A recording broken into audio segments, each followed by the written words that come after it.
Às vezes que Deus manda a gente comunicar alguma coisa, significa que, literalmente, Deus ele quer fazer milagres dentro da palavra que ele está liberando. Eu creio. Tá? Então acredite que Deus vai liberar uma palavra nessa noite. E essa palavra não vai ser apenas uma palavra para tocar suas emoções. É uma chave espiritual que Deus vai te dar para você viver milagres. A Cíntia já está aqui. Canta, Tan. O Rodrigo também está pedindo. Eu amo esse casal. Então, o Tan já está aqui engatilhado. Nós vamos orar, pedir aquele espírito de revelação que tem nos acompanhado. Eu quero que você fique aí, não vá embora, né? Tem gente que entra, sai, dá uma olhada e vai embora. Mas fica aí porque Fica Deus... com a gente. Fica com a gente. A gente já tá virando locutor, né? Já estamos acostumados. Já estamos acostumando, né? Acho que a gente vai ter dificuldade com o altar depois. Aqui parece que a gente está tão pertinho, tão olho no olho. Então fica aí, porque eu tenho certeza que Deus vai te dar uma chave espiritual. Vamos pedir aquele espírito de revelação. Eu estou sentindo graça aqui na nossa sala já. Aquele espírito de revelação vai vir sobre nós. E o Pai vai falar ao teu coração nessa noite de forma extraordinária. Eu creio. Eu sei que a internet de muitos irmãos nesse dia não está ajudando. Mas não vai embora não. Caiu, permanece aí. Sai, volta, entra de novo. Fica aí até o final. Porque tem muita palavra de Deus para ser liberada na tua vida nessa noite. E o Senhor vai te abençoar. E o nome do Senhor vai ser glorificado nessa noite. Em nome de Jesus. Amém? Vamos orar. Senhor, em nome de Jesus, nós cremos na palavra rema nessa noite. Nós cremos na palavra específica para essa noite. Amém. Nós cremos, ó Deus, que Tu vai nos dar chaves nessa noite para que portas sejam abertas na nossa vida. Nós cremos, ó Deus, que existe uma atmosfera, Senhor, de milagres, Senhor, em nós e entre nós nessa noite. Desde já, ó Pai, visita os Teus filhos agora, Senhor, dentro dos lares, as famílias, ó Pai, aqueles que estão passando necessidade, que estão sendo perseguidos, ó Deus, que nessa noite, Senhor, o Teu poder se manifeste. Amém. E a Tua graça, Senhor, seja derramada sobre a vida de cada um, Senhor. Em nome de Jesus, Pai, renova, Senhor, a Tua unção em nós nessa noite. Traga a Tua vontade sobre a nossa vida. Usa Teu servo, ó Pai, para ministrar o nosso coração e que os nossos ouvidos possam entender aquilo que Tu está comunicando nessa noite, Senhor. Nós estamos à vontade na Tua presença nessa noite. Nós estamos à vontade diante do Teu Espírito nessa noite. Eu sinto o Teu Espírito comunicando, ó Pai, a Tua vontade ao nosso coração e que os Teus filhos dentro dos lares deles agora nessa hora, Senhor, possam sentir, ó Pai, com a mesma intensidade, Senhor, a presença que nós estamos sentindo aqui, ó Pai, neste lugar, e que o Teu nome seja glorificado, Senhor, nessa noite, em nome de Jesus, que a Tua graça, que o Teu poder, que a Tua unção, que a Tua glória, Senhor, se manifeste, Senhor, em nossa vida, Pai, nessa noite, em nome de Jesus, ó Pai, em nome de Jesus. Amém. Com você, tá? Graça e paz, meu povo. Você aí que pode e tem acesso a uma Bíblia, convido a você que pegue ela e abra no livro do Apocalipse, no capítulo de número 3. Quando o pessoal escuta Apocalipse, aí, né? Os crentes tremem. Já treme na base, né? Apocalipse, os crentes tremem. Capítulo de número 3, versículo 7. Nós vamos falar um pouquinho sobre essa carta direcionada à igreja da Filadélfia. E eu tenho certeza que o Espírito Santo vai nos conduzir. Engraçado, bispo, que eu estava em casa orando. E aí a gente falou pouco sobre esse ambiente aqui agora, né? Falamos sobre outras coisas. E eu estava orando, dobrei os meus joelhos. E a tua oração, cara, foi mais ou menos o conteúdo da minha oração em casa. A gente está conectado. Eu tenho certeza que essa live vai mudar, a gente está conectado, né, muita coisa na vida de muitas pessoas. Eu acredito. E eu orei por aqueles que estariam ao vivo, que posteriormente irão acessar a página lá, Rocha de Refúgio no YouTube. Essa mensagem vai repercutir muito e eu tenho certeza que os testemunhos chegarão até nós e edificarão a nossa fé. Eu creio. Amém? Então a carta do Apocalipse, capítulo 3 do Apocalipse, versículo de número 7, e a gente vamos remir o tempo também aqui da leitura, eu vou reduzir um pouco aqui, vamos ler o 7, o 8 e o 9 e o 10 somente. Diz assim a palavra do Senhor: ao anjo da igreja em Filadélfia, escreve estas coisas, diz o santo, o verdadeiro, aquele que tem a chave de Davi, que abre e ninguém fechará, e que fecha e ninguém abrirá. Conheço as tuas obras, eis que tenho posto diante de ti uma porta aberta, a qual ninguém pode fechar, e que tens pouca força, entretanto guardastes a minha palavra, não negaste o meu nome.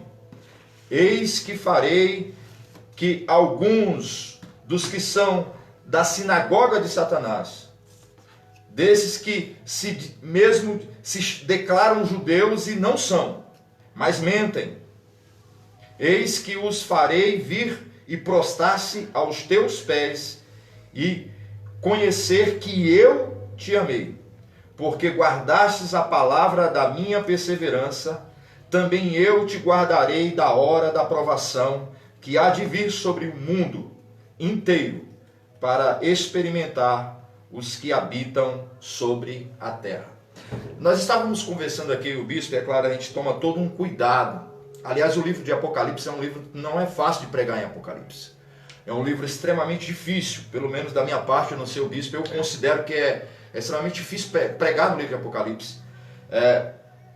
Sobretudo sobre as cartas, né? As 7 cartas escritas às 7 igrejas da Ásia Menor, com revelações específicas para cada uma delas. A gente vê tantos teólogos falando tantas coisas sobre estas cartas, sobre o tempo, e eu já vi tanta coisa que eu acredito que eu vou viver 100 anos e não vou, ainda vou me surpreender com revelações e com o entendimento de alguns teólogos sobre o livro do Apocalipse.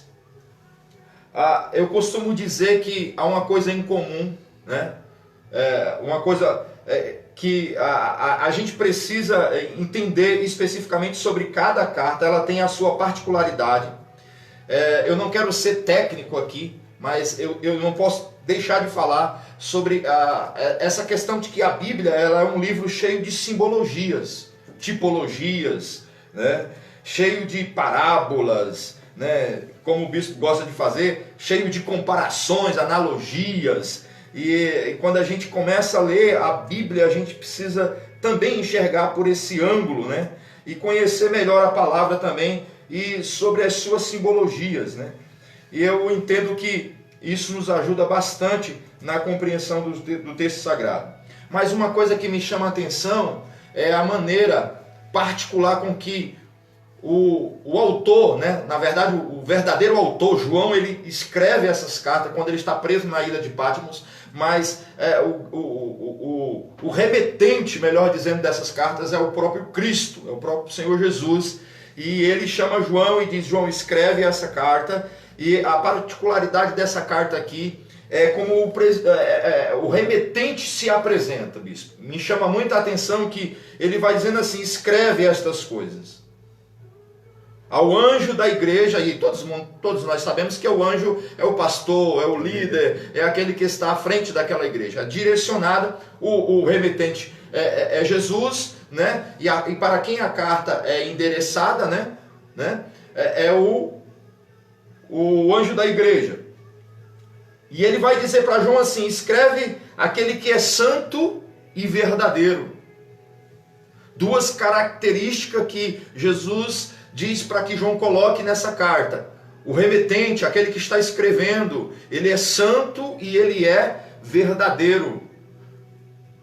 Isso me chama a atenção porque em todo o tempo, né, o próprio Cristo advertiu que nos últimos dias surgiriam muitos falsos cristos, muitos falsos profetas, e quando ele faz essa colocação sobre o santo e verdadeiro, ele está querendo dizer para a igreja: eu não trato com mentiras, eu trato na verdade, eu sou verdadeiro, eu sou autêntico. E aí ele vai dizer assim: aquele que tem a chave de Davi. Uma outra característica, chave, bispo, nos arremete para a autoridade. E logo eu me lembro daquele bate-papo, aquela conversa que Jesus teve com Pedro depois, né? Que encontra-se com ele e faz aquelas perguntas para ele. E Jesus diz para ele: tu és Pedro, e sobre esta pedra eu edificarei a minha igreja. E na sequência, que é Jesus vai dizer para Pedro: olha, eu te darei as chaves dos céus. Tudo aquilo que ligares na terra será ligado no céu. Tudo aquilo que desligares na terra será desligado no céu. Aí eu costumo dizer, bispo, que a igreja tem a autoridade de desligar e ligar. É, isso mesmo. Chave nos arremete para a autoridade. Quando ele diz assim, aquele que escreve é aquele que tem a chave de Davi. É claro que o texto está dizendo sobre a chave do reino. Está falando, quando Jesus menciona Davi, Jesus está falando de realeza, de autoridade real. Eu sou rei, eu tenho autoridade, eu tenho a chave para abrir e fechar na hora que eu quiser. E quando a gente fala sobre autoridade, Jesus está dizendo para essa igreja.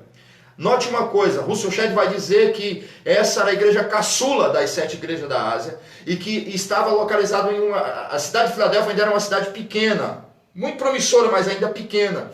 E eu entendo que assim como Russell Shedd chegou a essa conclusão de que igreja pequena, né, cidade pequena, não significa que será esquecido por Deus. E eu quero falar a você que muitas vezes se sente pequeno diante das dificuldades, diante dos desafios da vida, se sente impotente, você vê uma gama enorme de impossibilidade diante dos teus olhos. Eu quero dizer para você, amém, que é justamente para você que Deus está olhando, que Jesus está escrevendo, que Jesus está falando nessa noite, que Ele tem autoridade, que Ele tem a chave para abrir, para destrancar, para fechar, para destravar, tudo aquilo que Ele quiser. A autoridade é dele. Amém. Amém, bispo? Amém. A autoridade é dele. E Ele tem essa autoridade para abrir e para fechar qualquer coisa no mundo espiritual, qualquer coisa no seu reino. É claro que o texto aponta, né, para uma entrada no reino espiritual, mas me chama muita atenção quando ele diz, escreve estas coisas, João. Eu sou santo, eu sou verdadeiro, e eu tenho nas minhas mãos a chave de Davi. Se eu fechar, está fechado. Se eu abrir, está aberto. Em tempos de crise, eu tenho uma palavra, uma frase que eu menciono um pouco, mas eu gosto de mencionar ela para mim. A crise é uma terra fértil para o milagre, bispo. Eu compreendi isso na minha vida muitos anos atrás. Então todas as vezes que eu me deparo com qualquer crise, seja ela tal como essa, ou uma crise, né, que ali esteja só no meu entorno, porque a gente enfrenta crises que são, né, tem uma amplitude como essa aí, que é mundial, tem crise que é estadual, tem crise que se resume a um país só, tem crise que se resume a uma família, a uma casa, a um indivíduo. Nós passamos por diversos tipos de crise, mas eu entendi que para mim qualquer tipo de crise é uma terra fértil para o milagre acontecer na minha vida. Então eu tenho esse olhar para a crise, eu não me desespero, eu não me desescabelo, eu não fico apreensivo, não fico chorando pelos cantos, porque eu entendo que em tempos de crise é um tempo muito propício para a realização de milagres, até porque milagre, irmãos, milagre contraria a lógica humana. Milagre ele vem na contramão do que está acontecendo. As coisas estão acontecendo de uma maneira, o milagre vem de uma outra maneira totalmente diferente, surpreendente. Por isso, há quem diga que milagre não se explica, a gente vive. Por mais que a gente tente explicar com palavras para as pessoas o nosso milagre, a gente não vai conseguir, porque foge de toda a lógica humana, de toda compreensão humana. E quando ele está falando sobre essa questão da chave, ele está dizendo assim, eu tenho autoridade. E aí, bispo, né, é chover numa molhada, mas a gente tem falado muito, né, que Deus não perde o controle. Nunca. Jesus não perde o controle. As coisas, o governo perde o controle, né? Os homens perdem o controle, mas Deus não perde o controle de nada. E quando eu começo a meditar sobre esta carta, uma coisa que é comum a todas as igrejas, essa fala que eu vou dizer agora para vocês, é que Jesus vai dizer assim, eu conheço as tuas obras. Obras está apontando para o que nós estamos fazendo, bispo. Sobretudo nesse tempo, agora. Sim. O que é que você está fazendo? Quais são as suas obras? Né? O que você está produzindo? Porque a igreja, muito embora o templo esteja fechado, A igreja não pode estar parada, o templo parou, mas a igreja continua em movimento, a igreja continua adorando, a igreja continua orando, a igreja continua meditando na palavra, a igreja continua acreditando que milagres podem acontecer, independentemente de qualquer má notícia que chegue até você. O nosso Deus ainda pode fazer milagres, e Ele vai fazer milagres, mas isso me chama também a atenção, porque se Jesus disse, bispo, que Ele conhece as obras da igreja, isso quer dizer que Ele está acompanhando o passo a passo. Ele está perto, Ele está acompanhando. A cada movimento nosso, como igreja, como filhos, Ele está acompanhando, Ele conhece as nossas obras. Tiago vai dizer que a fé sem obras, ela é morta. Ela não tem vida. Ele ainda desafia alguém a mostrar a sua fé sem as obras. De maneira que fé é meio que teoria e prática. Uma não sobrevive sem a outra. Eu não posso declarar, bispo, que eu acredito, que eu tenho fé, se eu não me movo. É isso mesmo. Né? Se eu não me movimento em torno daquilo que eu acredito. De maneira que se você diz que tem fé e se você não tem obras, daqui a pouco você vai entender que a sua fé, ela não tem vida própria. Ela não consegue te levar a lugar nenhum. E aí Jesus vai dizer assim, conheço as tuas obras, e vai trazer uma particularidade daquela igreja. E sei que vocês têm pouca força, mas contudo, vocês guardaram a minha palavra. Muita coisa tem acontecido nesse tempo. A nossa fé está sendo desafiada 24 horas por dia. Eu tenho orado, irmãos, eu não sei vocês, mas eu tenho orado. Todas as vezes que eu saio de casa, eu peço para que Deus me guarde, para que Deus me livre, para que Deus me abençoe. Mas eu não deixo de tomar todas as medidas, né, de proteção. Não saio sem máscara, porto meu álcool gel.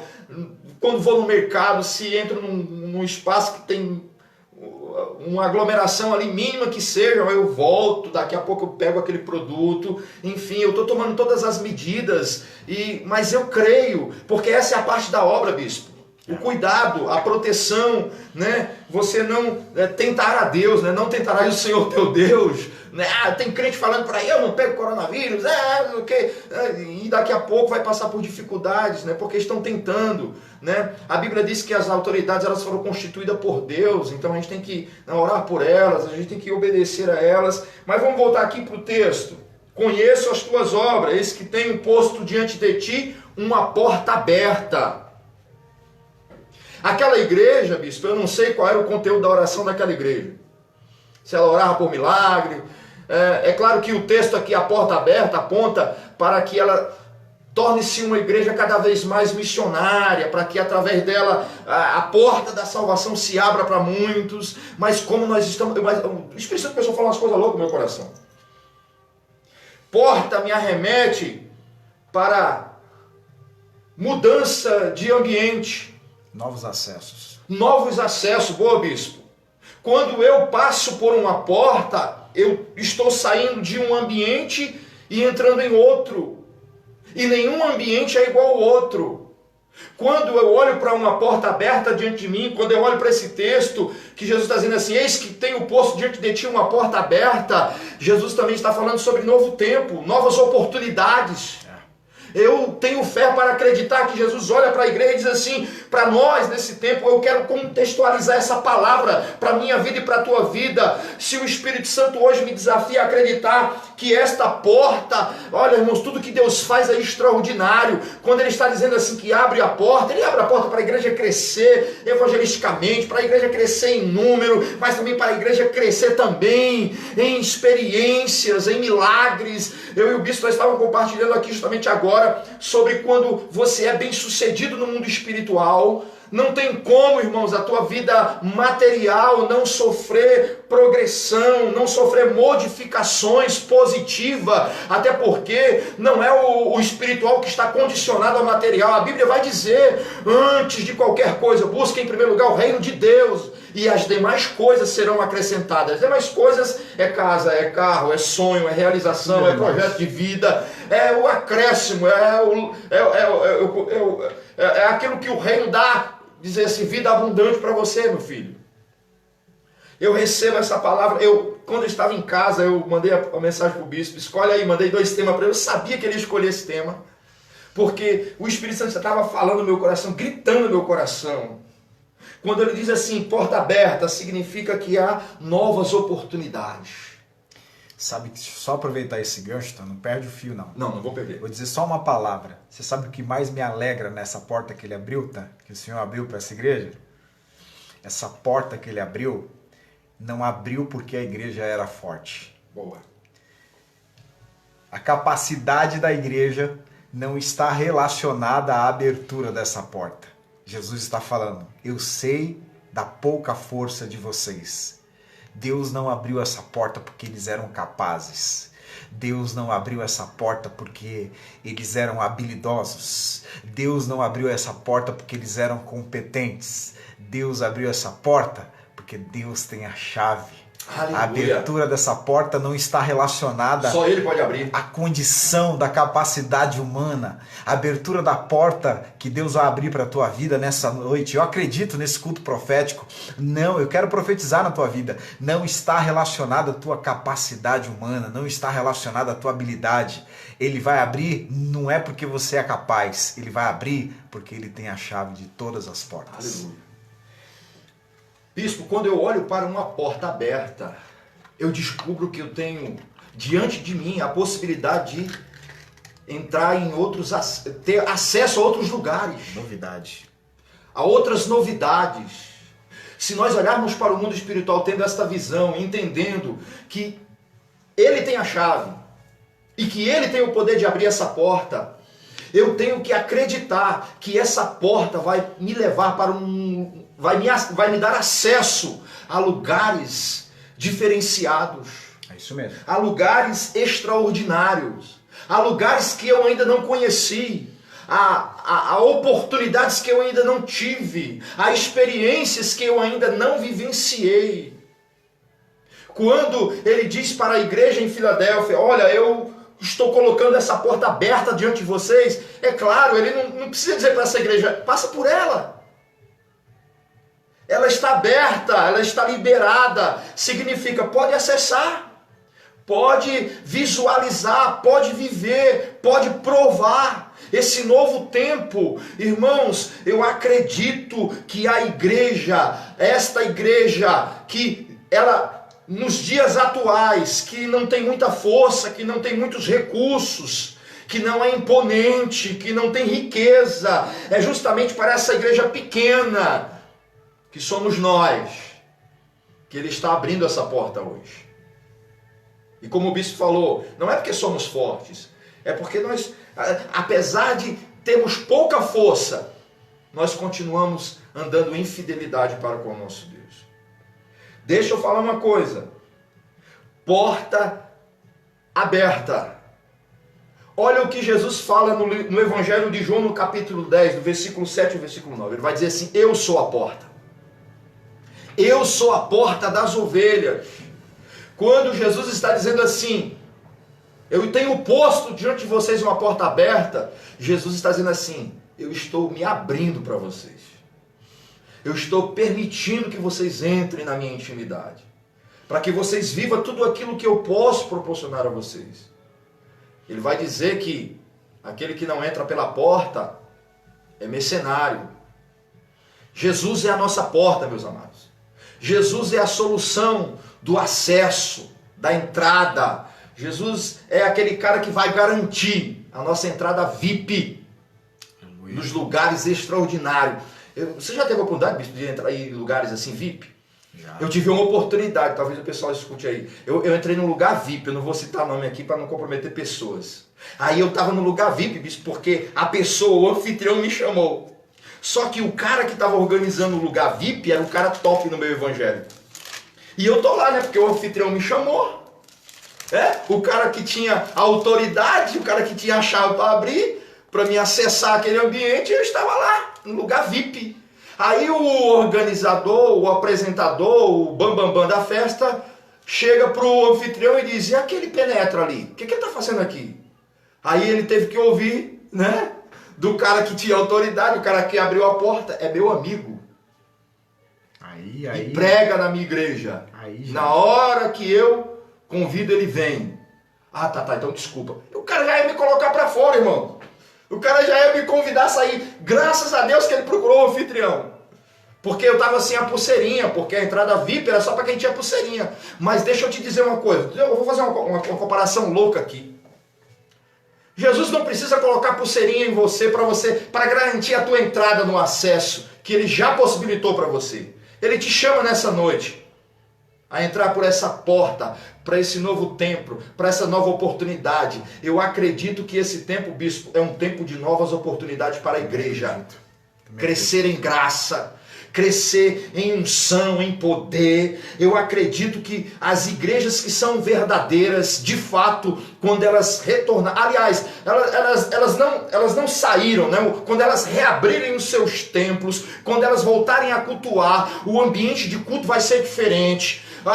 O que vai acontecer no meio do arraial vai ser coisa extraordinária, porque pelo Espírito Santo de Deus, é uma quinta profética, eu profetizo que o nosso retorno será marcado por uma unção evangelística. Nós vamos ganhar alma como nunca ganhamos, nós vamos ver milagres como nunca vivemos, porque essa porta vai abrir para nós um novo tempo para a igreja no Brasil. Eu acredito. Para a igreja verdadeira, para a igreja fiel. A igreja que, apesar das dificuldades, apesar da sua pouca força, ela se mantém firme, ela se mantém íntegra, ela não busca alternativas, ela não se modifica, ela não negocia princípios, porque ela acredita que serve àquele que tem autoridade para abrir qualquer porta a qualquer momento. E acredita que a porta que ele abre ninguém fecha. Sabe aquela coisa, bispo, da desconfiança? Não, mas será que é? Será se eu posso passar? Será que eu posso entrar? Se ele abriu, está aberto. O texto vai dizer, se ele abrir, ninguém pode fechar. Agora tem uma coisa, se ele fechar, ninguém abre. Ninguém abre. Pode falar com apóstolo tal, bispo tal, né? Pode falar com príncipe tal. Se ele fechou, está fechado. É isso mesmo. Não há nenhuma possibilidade de acessar o ambiente, porque ele vetou. Não tem como entrar. Agora, bispo, para mim fechar minha linha de raciocínio aqui. Sabe o que me intriga? Em nenhum momento a Bíblia vai dizer que essa igreja estava orando para que uma porta se abrisse. Pelo menos não há isso, eu estudei. Mas digamos que ela estivesse orando ou não. Mas eu quero acreditar que não. Porque a visão que eu tenho dessa igreja, ela não está preocupada com novos acessos. Ela está preocupada em se manter íntegra.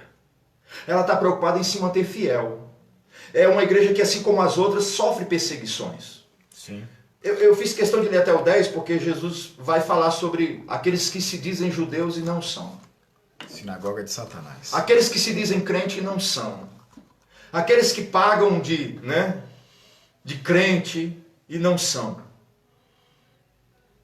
Eu não sei se vocês já passaram por situações como essa, mas eu já passei por situações de humilhação, sofrer bullying dentro da própria igreja, com supostos pregadores de nome, que chega e trata as pessoas de maneira, eu vou dizer, injusta, não há nenhuma humildade, e anda, como diz o nordestino, com o rei na barriga. Na igreja de Filadélfia tinha esses caras também. Aí Jesus vai dizer assim, esses caras que andam dizendo aí que é judeu e não são, eu vou trazer eles para cá, eu vou trazer eles de volta. Entendam uma coisa, quando Jesus está falando vão adorar, não adorar a igreja, vão adorar a Deus naquela igreja. E aí, bispo, sabe o que Jesus está dizendo assim? E eu vou tornar público o meu amor por vocês. O Espírito Santo estava falando uma coisa muito louca no meu coração em casa. Fala aí. Tem muitas igrejas que muitos pregadores disseram que não iam pregar nela porque elas não tinham nada a oferecer a elas. Não tinham estrutura para receber a sua equipe.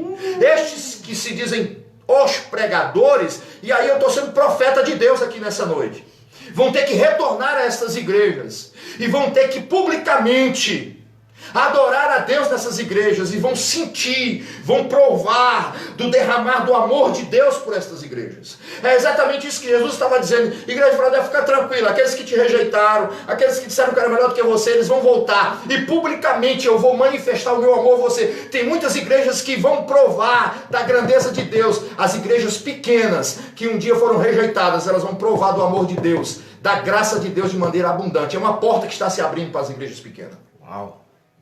Eu falo isso sem nenhum temor, como profeta de Deus nessa noite. Amém. Agora, bispo, por que Jesus chega e não fala para nenhuma das outras igrejas, que ele adverte umas, ele diz para ele é muito severo com outras igrejas, somente essa igreja, Jesus diz que já coloquei, está aberta a porta para vocês. Por que ele abriu essa porta? O texto nos responde. Essa parte que eu gosto. Eu conheço as tuas obras. As tuas obras me deixam totalmente à vontade para abrir as portas para vocês. Porta também é símbolo de intimidade, bicho. Quando a gente acessa, por exemplo, a porta de uma casa, a porta principal de entrada de uma casa tem muitas portas. Quando você consegue entrar na sala de alguém, você está acessando um nível de intimidade. Isso mesmo. Quando você entra, né, na sala de estar, você está acessando outro nível de intimidade. Quando você entra na cozinha, você está acessando outro nível de intimidade. Os cômodos revelam o nível de intimidade. Exatamente. Da casa. E a gente não mostra a nossa casa toda para qualquer pessoa. Nós mostramos para aqueles que nós conhecemos. Conhecemos as suas obras, o seu caráter, a sua índole. Não temos nenhuma preocupação. Eu vejo Jesus dizendo assim, eu coloquei uma porta aberta para vocês. Agora, por que eu coloquei? Porque mesmo diante das perseguições, mesmo diante da sua fraqueza, mesmo diante das suas impossibilidades, vocês não deixaram de ser fiel à minha palavra. Vocês não se desviaram da palavra. Vocês não abandonaram a palavra. Vocês não largaram de mão a palavra. Vou bater nesse povo, hein, tá? Eu vou bater nesse povo. Você bate mais que eu. Eu vou bater, você tá falando. Deixa eu te dizer uma coisa, você quer que uma porta se abra, você quer que Jesus abra a porta diante de você, não abra mão da palavra, não negocie a palavra, não deixe de acreditar na palavra, não deixe de amar a palavra, não deixe de viver a palavra, e as portas irão se abrir, ele terá prazer, você não vai precisar pedir, você vai estar diante de uma situação impossível, e ele vai destravar a porta. Meu Deus, ele vai abrir céu. O acesso. Meu Deus. A igreja em Filadélfia era uma igreja fiel a Deus. Meu Deus. Em todo o tempo. O texto vai dizer isso, bispo. Guardaste, a parte B do versículo 8, guardaste a minha palavra, não negaste o meu nome. Meu Deus do céu. Posso falar, Fita? Pode, bispo. Eu estou queimando aqui. Meu Deus, meu pai. A gente vive num tempo em que as pessoas estão buscando ocasião para quebrar aliança com Deus. A gente vive num tempo que as pessoas estão buscando oportunidade para justificar os seus erros. O Tami falou algo aqui, e aí a gente está ligados aqui no espírito. Por quê? Olha só que coisa. Pelo menos por três coisas, essa igreja está de alguma maneira vulnerável. Primeiro, ela é uma igreja que tem pouca força. Segundo, ela sofre oposição dos judeus, que são chamados de sinagoga de Satanás. Terceiro, ela tem uma expectativa de uma tribulação que está por vir. É tanto que Jesus fala que vai livrá-los. Seja escatológico, seja para aquele tempo, existe uma expectativa de uma grande tribulação. Então ela é uma igreja que tem pouca força, ela é uma igreja que sofre oposição e ela é uma igreja que está com uma expectativa de um futuro de tribulação. E isso não dá ocasião para essa turma negligenciar. Meu Deus. Isso não dá ocasião, Pastor Iratã, isso não dá ocasião para essa galera desobedecer aos princípios divinos. Isso não dá ocasião para eles errar. Eu falei na terça-feira com a bispa, a gente estendeu o assunto que a gente está falando essa semana de lei, de obediência. Aí o Tan coloca aqui de novo. Cara, a lei só é um problema para quem tem intenção de não cumpri-la. Verdade. A lei só é um problema para quem tem no coração a intenção de andar errado. Deixa eu falar uma coisa aqui, tá? Deixa eu falar uma coisa aqui. Vai dar problema isso, eu tenho certeza. Vai dar problema. Por exemplo, lá em outros países existem sentença de morte, tá? A sentença de morte para delitos. Alguns delitos lá, eles levam o cara à pena de morte. Você sabe disso. Então, deixa eu falar uma coisa aqui e entenda o que eu vou dizer. Tá? Eu não estou aqui pregando ódio, eu não estou aqui tentando externar um sentimento político, mas deixa eu só fazer uma analogia aqui. Por exemplo, se fosse estabelecida a lei de pena de morte no Brasil, e aí eu estou olhando apenas para a minha pessoa, tá? Não estou olhando para o próximo. Eu, olhando para mim, tá bom? Se fosse estabelecida a pena de morte aqui, por algum delito desses que já acontecem. Não vou citar um delito para não rotular, tá bom? Eu, que sou um rapaz tranquilo, pacato, que tenho minha família, eu não teria problema, não iria me assustar. Sabe por quê? Deus livre e guarde, eu não tenho intenção nenhuma de negligenciar a lei. Não seria problema para mim, tô falando do meu eu, tá? Se amanhã colocassem aqui pena de morte para determinado delito, eu não tenho problema. Eu não ando nesse caminho. Isso não faz parte da minha vida. Eu não tenho desejo de praticar isso. Por que eu falo? A lei só é um problema para quem não quer cumprir. Eu vejo tanto crente reclamando do Velho Testamento, do Novo Testamento, do isso, daquilo outro. Deixa eu te falar uma coisa. Eu acho a graça muito mais terrível do que a lei. Porque Jesus, quando ele vai falar de lei, ele fala assim: os antigos falaram a vocês que se vocês se deitarem com a mulher do próximo, adulterarem, é pecado. Eu vou dizer outra coisa. Se vocês só pensarem, os antigos diziam, se vocês matarem, vocês estão errando. Eu vou dizer outra coisa. Se vocês se irarem, o que é pior, tá? Bispo, a lei, ela só traria condenação se o fato fosse consumado. E a graça? A graça? E a graça? Basta pensar. E a graça, pastor? Basta pensar.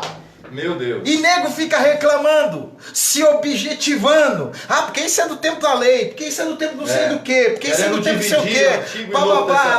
Posso falar uma coisa, querido? Quem quer agradar alguém, quem ama e quer agradar, não está preocupado com o tipo de lei imposta a que lhe é dada. Agora, deixa eu só concluir o pensamento. Não dê ocasião para o pecado, encontrando justificativas nas suas debilidades. Porque esse povo de Filadélfia não é uma igreja tão forte. E eu gosto da maneira linda que Jesus trata os filhos. Jesus não chama de fraco. Tem pouca força. Jesus, eu sei que vocês têm pouca força. Jesus, ele vai lá e troca. Sabe? Ele troca o verbo, ele troca a fala. É até meio que, sabe, uma coisa que a gente aprende do poder da palavra. Eu sei que vocês têm pouca força, eu sei que existe uma força que se opõe a vocês o tempo inteiro. Eu sei que existe um tempo de tribulação sobre a vida de vocês e mesmo assim, vocês não deram ocasião para não cumprir o mandamento. Bispo, e essa força não é uma força monetária, né? Jesus está falando justamente dessa força que a igreja não tinha. Não era uma igreja rica, não era uma igreja próspera, não era uma igreja suntuosa, não era uma igreja numerosa, não era uma igreja cujos seus membros, né, eram bem-sucedidos, influentes na sociedade. Isso mesmo. A força que Jesus está falando é essa força que não tinha. No entretanto, era uma igreja gigante, era uma igreja forte na fé, era uma igreja forte na palavra. Nenhum tempo, por mais difícil que seja, olha, bispo, a realidade pode me dizer muitas coisas, dizer que eu não posso, dizer que eu não tenho, a realidade pode dizer que isso não é para mim, a realidade pode me apresentar inúmeras, infinitas impossibilidades. Mas a palavra me diz diferente. Sabe uma coisa que a realidade não diz que a gente é, bispo? Que nós somos filhos de Deus. Que tudo que nós pedimos ao nosso Pai, Ele nos dará. Isso mesmo. Agora, sabe uma coisa? O entendimento que eu tive, bispo, quando Jesus fala para essa igreja assim, coloquei uma porta aberta diante de vocês. Quando eu vou para João lá, ele diz que é a porta, Jesus está dizendo assim, eu estou na frente dessa igreja. Você é o líder, você é o pastor, mas eu estou tomando a dianteira. Estou diante, eu estou na porta da igreja. Legal. O acesso é por mim. E aí, irmãos, quando ele está na porta, quando ele vai dizer assim, eu sou santo, eu sou verdadeiro, o pecado não entra. O engano não entra, a mentira não entra, porque ele está na porta. E como igreja, eu tenho que me preocupar que Jesus esteja na minha porta. E tem outra coisa que você falou aí a respeito da grandeza deles, tá? Que eles não tinham essa grandeza, mas eles eram ricos em fé. Eles tinham essa força como igreja. E me deu um insight aqui. Deixa eu falar uma coisa para você a respeito de Jeremias. Jeremias capítulo 1, versículo 7. E Deus está chamando Jeremias aqui nesse texto. Deus está falando com Jeremias, e aí Deus vem todo romântico. Olha a fala de Deus no versículo 5. Antes que te formasse no ventre, te conheci. Antes que saísse da madre, te santifiquei. As nações te dei por profeta. Deus tem uma fala suave, uma fala empolgada, uma fala de quem está apaixonado pelo Jeremias. Jeremias, a nossa história não começou agora, Jeremias. Você não tinha compreensão das coisas, mas a nossa história já é antiga. Deus todo romântico falando com Jeremias. Aí Jeremias se levanta no versículo de número 6 e diz assim: então disse eu, Senhor Deus, eis que eu não sei falar, porque ainda sou um menino. Olha a fala de Deus para ele. Não digas eu sou menino, porque a todos a quem te enviar, irás, e tudo quanto eu te mandar, falarás. Não tema diante deles. Sabe o que Deus está falando assim? Aqui para ele? E aí, por isso que eu fiz esse link da igreja de Filadélfia. A igreja de Filadélfia, talvez ela não tinha tanta influência, ela não tinha tanta força no meio social, político, naquele momento, mas ela tinha uma fé, ela tinha fidelidade. E sabe o que eu aprendo Deus falando a Jeremias aqui? Jeremias está dizendo, eu sou incapaz, eu não posso. É como se Deus dissesse a ele assim, Jeremias, é o seguinte, sabe como você vai compensar essa sua falta de capacidade? Sabe como você vai compensar essa sua falta de habilidade? Me obedecendo. Todo momento que você se sentir incapaz diante de uma circunstância, busque obedecer a Deus. Deixa eu falar uma frase aqui, uma fala, está até aqui riscada aqui na minha Bíblia. A obediência vai substituir a sua capacidade. Obedecer substitui, corrige a sua falta de habilidade. Obedecer vai neutralizar as suas deficiências no que diz respeito ao trabalho. Cara, ninguém segura um filho obediente. Eu creio. É por isso que a morte não conseguiu segurar Jesus. Não foi porque ele era poderoso. Foi porque ele foi obediente. A morte não conseguiu segurar Jesus, não foi porque ele era Deus, porque se ele falhasse em obediência, ele jamais sairia do túmulo. O que não conseguiu segurar Jesus, apesar de ter apanhado, apesar de ter sido morto, foi a obediência dele. Segue, tá? Forte, né, bispo? É forte. Pelo amor. Meu Deus do céu. Isso me chama muita atenção, bispo. Eu quero contextualizar essa palavra para os nossos dias de hoje. Quando Jesus continua falando dessa igreja e vai falar, olha, vocês, diante de todas as dificuldades, vocês não abriram mão da palavra, não negociaram princípios, vocês se manteram fiéis, eu vou fazer uma promessa para vocês. E aí é claro que a promessa no texto aqui está apontando para a grande tribulação, tá? Mas nós somos espirituais, né? A gente crê, nós somos pentecostais, a gente tem fé. Eu olho para essa palavra, bispo, e me vejo como igreja. Se eu, como igreja, independentemente da minha força, da minha capacidade humana, né, das minhas habilidades, eu reconhecer que eu tenho que ser fiel, que eu tenho que andar de acordo com a palavra, que eu tenho que praticar a palavra, que eu tenho que perseverar na palavra, que ele vai guardar-se a palavra da minha perseverança. Ou seja, essa igreja foi provada no tempo. E o tempo é muito desafiador para nós. Que eu diga a Abraão, bispo, Deus faz uma promessa para Abraão, o cara tem 75 anos de idade, você vai ter um filho. Meu, no 24º dia, Abraão estava gritando, Deus, onde tu estás? O meu herdeiro vai ser o meu criado, que não sei o quê. Papai Deus volta lá e diz, com 100 anos cumpre a promessa. O cara é pai. Relaxa. Palavra da perseverança está alienada ao tempo. Quando fala de perseverança, é como se... Um dia você falou uma palavra linda, a bispa falou sobre o Du, que não tem dificuldade em andar com o Du no shopping, que se ele vai ficar ali, ele não vai sair correndo. Se ela voltar para o lugar de origem, ele vai estar lá. Perseverança. Isso mesmo. Não importa o tempo que passar, minha mãe vai voltar aqui. Ela vai voltar para esse lugar. Assim, quando Deus está falando para a igreja, assim, vocês não deixaram de perseverar. Veio dificuldade, veio crise, veio problema, veio desafio, veio perturbação, veio gente endemoniada no trabalho, veio gente batendo na porta de vocês com teologia diferenciada, dizendo que as de vocês não servem, que as deles são melhores. Mas deixa comigo, vocês guardaram a palavra da minha perseverança, então eu prometo, eu vou livrar vocês. Fera, hein? Eu estou crendo, bispo, que Deus tem livramento para a igreja fiel nesse tempo. Eu creio. Deus tem livramento para a igreja fiel, a igreja que não abre mão da palavra, Eu acredito. A igreja que não burla a palavra, que não negocia a palavra. Eu estou em crise, eu estou precisando disso, daquilo, eu vou fazer uma jogada aqui, uma modificação ali, eu vou dar uma modificação. Tem muita gente que vai se modificar, vai se reinventar. Nós não precisamos, a igreja verdadeira não precisa se reinventar. Ela só precisa se manter na palavra. Amém. E o livramento virá. Essa porta também pode ser uma porta de livramento para nós como igreja. Eu creio. Tome posse dessa palavra. Receba essa palavra no teu coração, porque ela faz queimar o meu coração. Amém.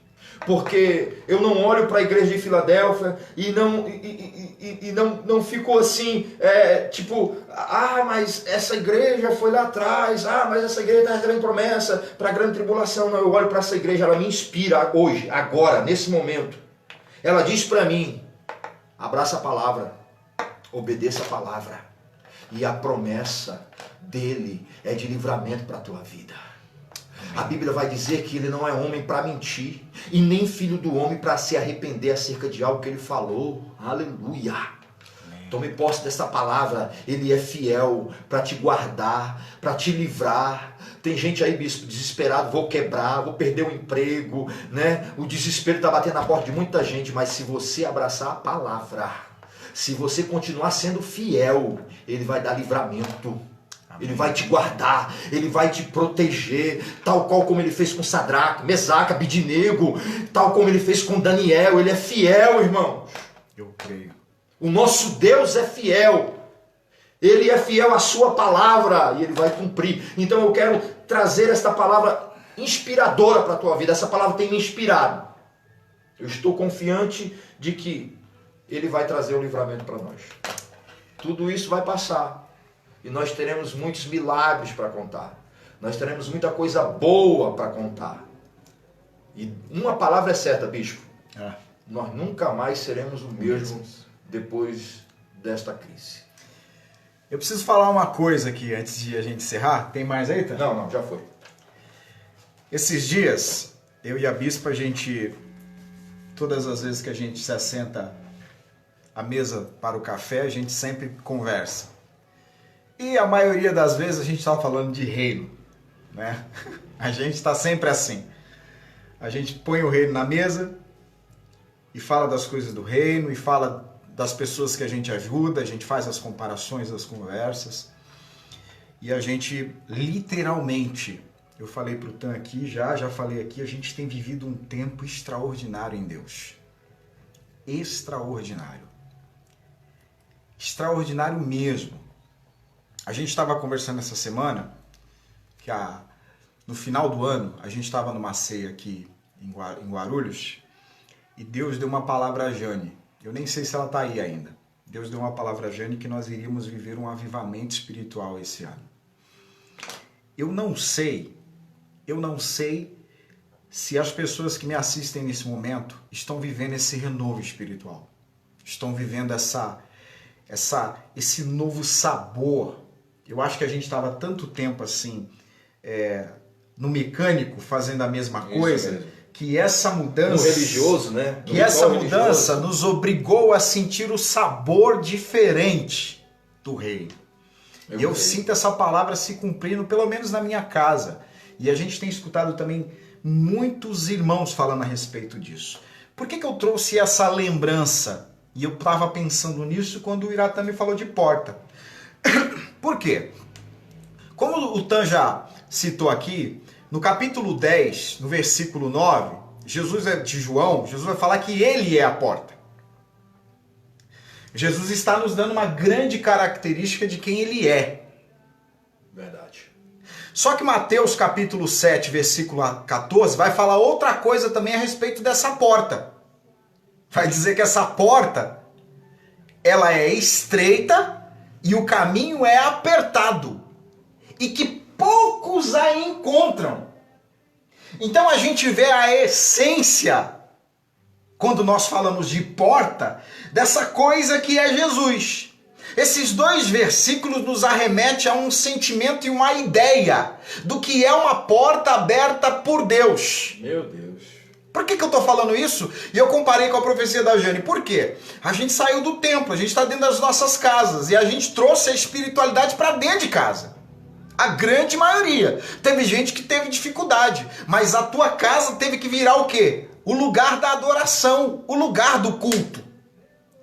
E isso tem tudo a ver com o avivamento, porque o avivamento... A casa virou templo, né? Porque o avivamento não começa aqui dentro. Verdade. O avivamento começa dentro da sua casa. De maneira que a gente viveu o tempo que as pessoas eram tocadas dentro da igreja, mas quando voltavam para casa, se perdia. E o que nós fomos obrigados a fazer? Levar todo o sagrado para dentro da nossa casa. Só que isso, num primeiro momento, a gente não entendeu. Por quê? A porta que Deus abre nem sempre é uma porta larga, nem sempre é uma porta compreensiva, nem sempre é uma porta que no primeiro momento você vai entender. Por quê? Às vezes ela é uma porta estreita, de caminho apertado, que poucos conseguem encontrar. Aí entra a perseverança, né, bicho? Perseverança, que tipo de relacionamento que você tem com Deus, e por aí vai. Dado isso, eu vi, não sei se foi o pastor Josué ou Hernandes Dias Lopes, ou se eu li no livro do Hernandes, ele contando uma história de um súdito, não sei se o Tan já ouviu essa história. Eu acho que não. De um súdito que ele vivia com um rei, um súdito e um rei. E aonde o súdito ia, aonde o rei ia, o súdito ia atrás. O rei ia, o súdito ia atrás. E eles conviviam o tempo todo, o súdito sempre servindo o rei. E a fala do súdito era sempre a mesma: Deus é bom. Deus é sempre bom. Ele sempre comunicava ao rei essa palavra: Deus é sempre bom. É muito boa. Muito boa, já ouvi. Porque no primeiro momento você não entende. Deus é muito bom. Deus é sempre bom. E um dia eles saíram para caçar os dois, o rei e o súdito. E aí, subitamente, um animal feroz surgiu e atacou o rei. E nesse ataque, o rei sofreu uma mutilação em uma das mãos. Ele perdeu um dedo. E aí, diante daquele calor todo, o rei apavorado, desesperado, com aquele sentimento, sentindo dor, toda aquela coisa, o súdito, muito crente, né? Ele vem e fala assim: meu rei, Deus é muito bom, Deus é bom o tempo todo. O rei enfurecido, porque ele deve ter ficado indignado. Como Deus é bom? Acabei de perder um dedo, um dos dedos da mão, esse animal feroz me atacou. Como que Deus é bom? Mediante a raiva daquela cegueira, ele pega o súdito e encarcera ele, prende ele. Porque ele está virado. Como que Deus é bom? Perdi um dedo da mão, cara. Como que é isso? Passado um tempo, o rei sai novamente para caçar. Dessa vez sem o súdito, porque o súdito está preso. E ele, enquanto está ali no meio da caça, ele é capturado por índios. E esses índios, eles têm uma característica, eles são antropófagos. Essa palavra, ela tem uma similaridade com canibalismo, mas há uma diferença, porque esses caras, o que eles acreditam? Eles acreditam que se eles pegar o líder, uma pessoa que foi um inimigo de guerra deles, e que se eles sacrificarem o cara e comerem a carne do cara, eles vão vingar a morte dos seus. Provavelmente aquele rei era um inimigo deles. E eles pegaram o rei e partiram sacrificar o rei para comê-lo. Quando o pajé, o cacique daquela tribo, vai fazer o sacrifício, ele percebe que está faltando um dos dedos da mão no rei. E aí eles conversam entre eles na linguagem dele. E aí eles, na mesma hora, soltam o rei. Por quê? Porque o rei tinha uma deficiência, era imperfeito, não estava apto para o sacrifício. O rei, aliviado, volta para o palácio dizendo: cara, verdadeiramente Deus é bom. Verdadeiramente Deus é bom, porque ele começa a atribuir, sabe, tudo aquilo que ocorreu lá atrás àquele livramento presente. E ele vai diretamente ao súdito, e ele vai falar ao súdito: cara, aconteceu isso. Deus é verdadeiramente bom. E aí, num determinado momento, vem um pesar sobre ele. Porque diante de tudo isso, cara, eu te prendi, eu te encarcerei. Aquele sentimento de injustiça veio sobre o rei, mas aí o súdito deu um tapinha nas costas dele, e falou assim: não fica triste não. Você sabe por que você me prendeu? Porque se eu tivesse lá, eu seria sacrificado. Conclusão: existem portas, e deixa eu mudar a fala do texto aqui, que elas se abrem na nossa vida, só que a gente não tem compreensão que essa porta é uma porta dada por Deus.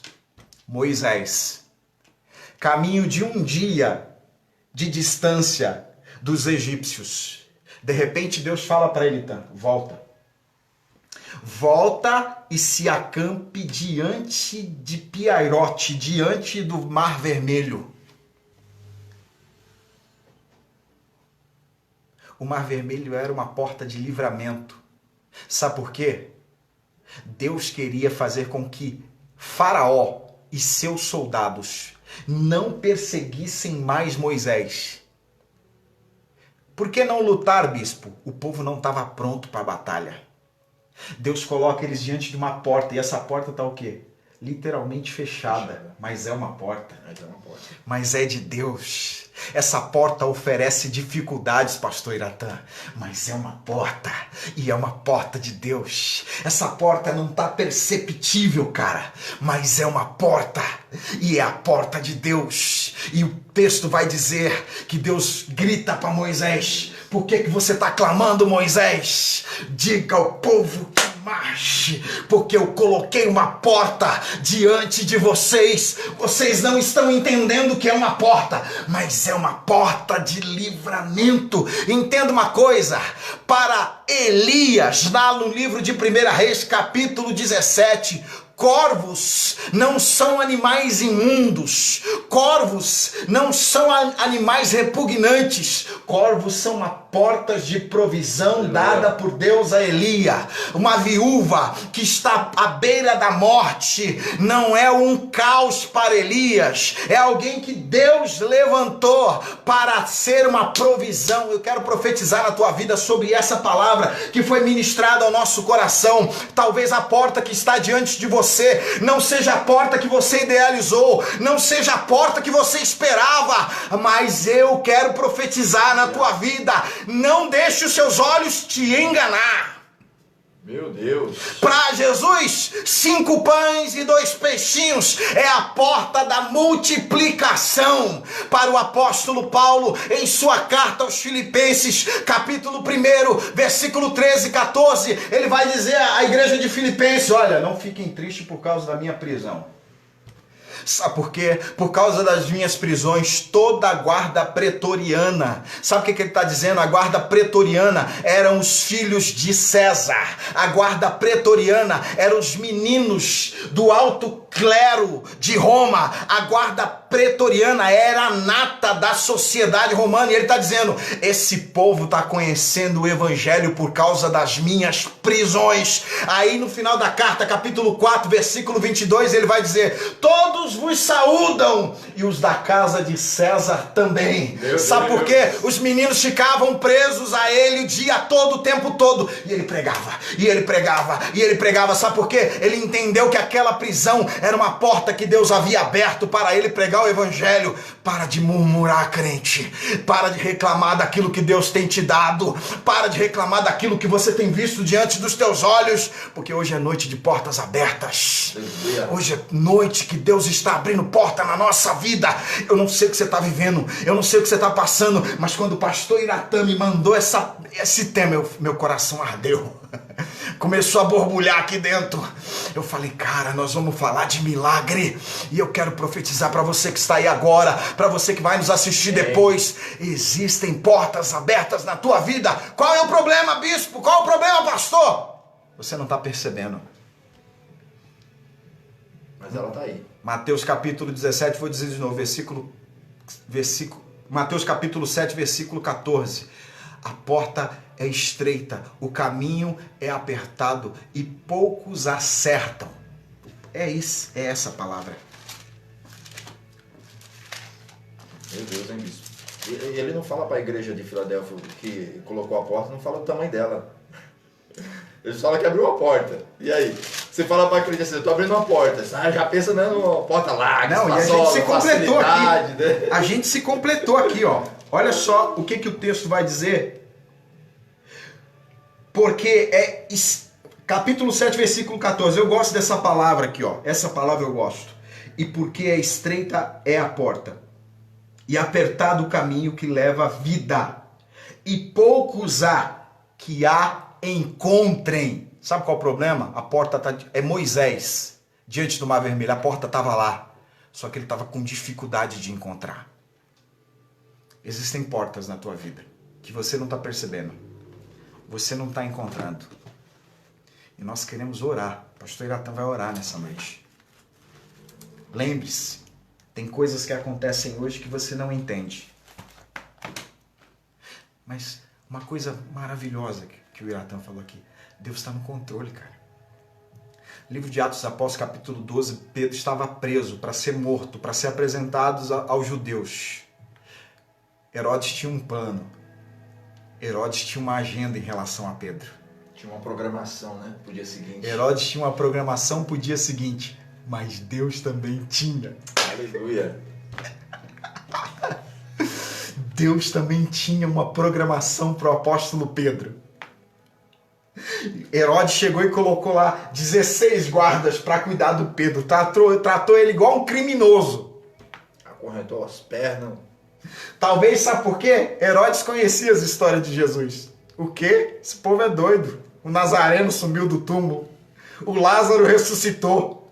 Esse povo fez o maior estardalhaço aqui em Judá. Mete algema nesse cara, prende ele, fica lá para que esse camarada não suma.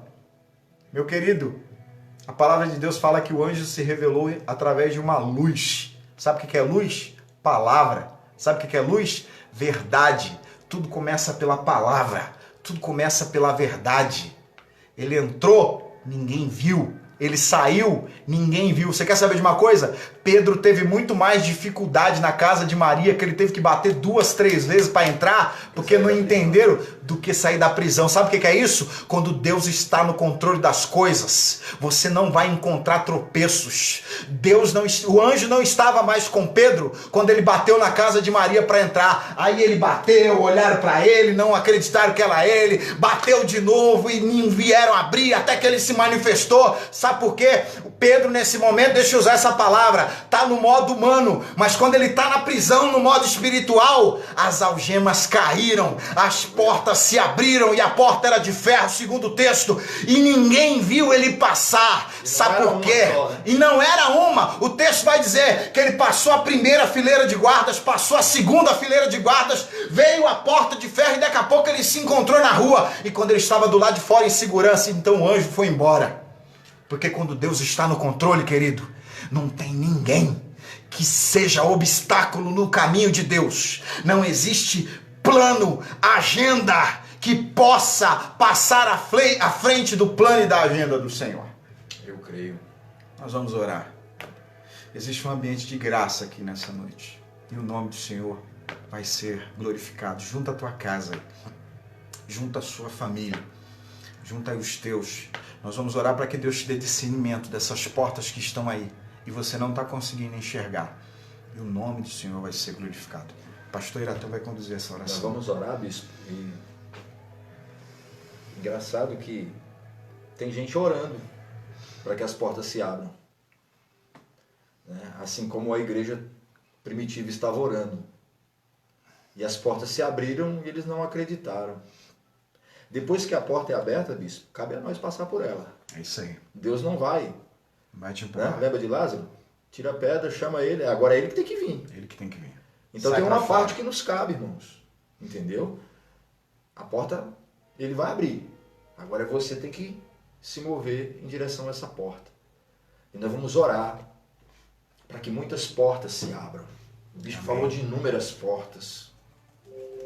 Para que a porta da multiplicação se abra, a porta do livramento, Amém. né? A porta da provisão de Deus, Isso aí. a porta da realização de sonhos. Eu compartilhei com o bispo aqui, quando eu cheguei. Essa semana eu coloquei coisa no meu apartamento que estavam no projeto do apartamento há 5 anos atrás. Trocou de carro na pandemia, vou entregar E logo. eu não consegui, irmãos, em nenhum momento, em todos os momentos desses últimos 5 anos, concluir esse projeto, bispo. Eu creio.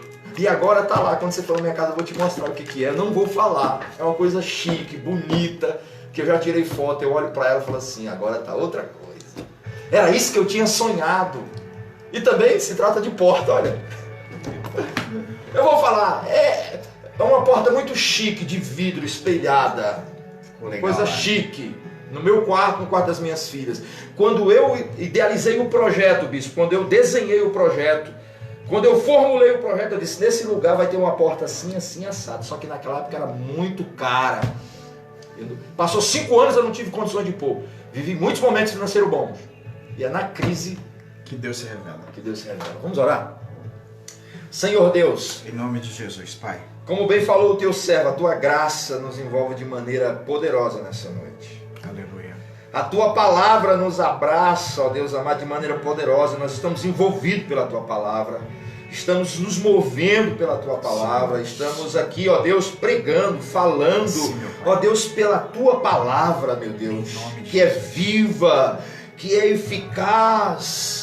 Ó Deus, a tua palavra, ela tem vida própria, ela entra em todos os lugares, ela realiza o que precisa ser realizado, tudo para o qual o profeta Isaías vai dizer que ela foi designada quando ela saiu do trono, ela saiu debaixo de um propósito e ela não volta para ti vazia, ela se cumpre, ela se realiza, Senhor, no ambiente que ela foi direcionada. E eu acredito, meu Pai, que muitos lares, muitos corações, muitas famílias, muitos filhos teus, ó Deus amado, foram alvo desta palavra. Graças a Essa Deus. palavra, meu Deus amado, que foi declarada aqui nessa noite pela minha Sim, vida, meu Pai. pela vida do teu servo, para nós, ó Deus amado, ó Deus nome querido, de eu Jesus. creio, Senhor, pela fé, que ela é direcionada, que ela saiu do teu trono com um propósito, Sim, meu Pai. para mudar uma realidade, para mudar uma linha de Jesus. pensamento, para mudar uma postura, para desafiar os teus filhos, ó Deus, a crerem nela e a esperarem nela. Senhor Deus, que se abra a porta, é um culto profético. Nós não abrimos mão da visão profética, ainda que seja uma live, ó Deus amado. Eu profetizo que portas se abram nesta noite. Eu profetizo na autoridade que há no nome do Senhor Em nome de Jesus, Jesus, que Pai. se abram portas, no Nós plural, cremos, portas, portas de provisão, de livramento, porta de cura, porta de milagre, porta de salvação. Ó Deus querido, Deus amado, eu creio. Ó Deus amado, que porta, ó Deus amado, aponta para o novo tempo, novas oportunidades, ó Deus amado, sendo ofertada a nós como igreja pelo Senhor Jesus Cristo. Sim, meu Deus. Porta para vivermos novas experiências, sim, meu Pai, novos milagres. Quando, Senhor, eu imaginaria, Senhor, que eu poderia na sala da minha casa chorar em um culto. Ó Deus, quando eu imaginaria que na sala da minha casa eu estaria conectado com a igreja e fazendo daquele ambiente um ambiente de adoração, um ambiente de ministração da palavra. É o que está acontecendo agora, meu Deus. A tua palavra tem entrado nos lares, a tua palavra tem modificado, Senhor, ó Deus, os lares no domingo, na quinta, na terça. A nossa casa, ela tem se arrumado, se organizado para vivermos, ó Deus, esse momento. Eu acredito que esse momento vai trazer mudanças, vai trazer transformações, ó Deus amado, que serão, ó Deus amado, não uma transformação, ó, passageira, mas definitiva. A nossa vida não será mais a mesma depois desse tempo. Em nome de Jesus. Recebe aí onde você está. Em nome de Jesus. Eu profetizo. Em nome e o bispo em concordância. Em nome de Jesus. Por esses dias, Jesus, eu creio, aquele que tem a chave de Davi, eu creio, aquele que destrava qualquer porta, eu acredito, ele vai estar abrindo uma porta para você viver em nome milagre. de Jesus, Senhor, eu creio. Ele faz promessa para você, eu creio. Creia nessa palavra em nome de Jesus. Em nome de Jesus. Amém. Amém, meu Pai. Mais água. Meu Deus. Amém. Meu Pai. Abraço para vocês, todos que nos acompanharam aí. Estouramos o tempo aí, bispo. Rapaz, a gente falou para arrebentar. 10 horas. A gente começou uma hora e meia aí de live, né? Não tem louvor hoje. Deus abençoe aí a vida de vocês. Abel canta e a gente fala, né? É, a gente fala. O Abel tem louvor. Deus abençoe, tá bom? Daqui a pouco a gente vai colocar a mensagem lá no YouTube, tá? Nós estamos aí caminhando para esse mês, abençoarmos aí muitas famílias. Nós estamos aí programados já para entregar 1 tonelada de alimentos. Então, se você tem a sua oferta, né, se você pode nos ajudar nesse tempo, não se sinta obrigado a nos ajudar. Se você pode nos ajudar na área social, nos procure, tá? O Iratan entrou aqui, a gente já está com bastante alimentos aqui na igreja, os irmãos estão trazendo. Muita cesta já montada e outras ali para ser confeccionadas. Se você não tem, se você não pode dar uma oferta, mas se você pode dar um pacote de arroz, açúcar, seja lá o que for, marca com a gente, você traz aqui na igreja, porque nós estamos aí, nós já estamos determinados. Faça chuva, faça sol, nós vamos entregar 1 tonelada de alimentos aí esse mês para famílias carentes. Amém? Já enviamos oferta para Cuba, tá? Todos os nossos irmãos cubanos já receberam as ofertas desse mês. Amanhã eu estou enviando uma oferta para a África, tá? E vai ser bênção para eles e tem sido bênção para nós. Amém, porque verdade. Nós temos alegrado o coração de Deus nesse tempo, nos movendo dessa maneira. Então, se você está inclinado a fazer alguma coisa, nos procure, tá bom? Nós estamos aí a todo vapor, tá? Pegando aí e revertendo tudo aquilo que está ao nosso alcance, revertendo os nossos recursos para abençoar a vida dos nossos irmãos. Eu tenho certeza que o nome do Senhor está sendo glorificado. Fique atento, que nós vamos mudar, tá bom? A fanpage da live. Logo, logo aí nós vamos começar a fazer a nossa live na página da Rocha de Refúgio, tá bom? Então fica ligadinho aí, fica atento. Facebook tá difícil, internet tá difícil. Muita gente não está conseguindo assistir ao vivo, está assistindo depois. Mas, obrigado aí por você que tem ficado, que tem nos acompanhado, que tem compartilhado. Que Deus abençoe sua vida, sua casa, sua família. Beijo no coração de todos vocês. Até domingo. Amém? Dá tchau, pessoal. Querendo Deus, um abraço em todos, beijo no coração. Saudade é imensa, mas entendemos que é um propósito. Amém. Isso. E logo, logo estaremos juntos. Que o Senhor te abençoe e te guarde, que o Senhor faça resplandecer o seu rosto sobre ti, que as misericórdias do Senhor permaneçam sobre a sua vida, sobre a tua casa, sobre a tua família, que a graça do nosso Senhor Jesus Cristo, as doces consolações do Espírito Santo, o grande amor do Pai, esteja com todos nós, não só hoje, mas para todos sempre. Amém. Deus abençoe a vida de todos vocês. Um abraço.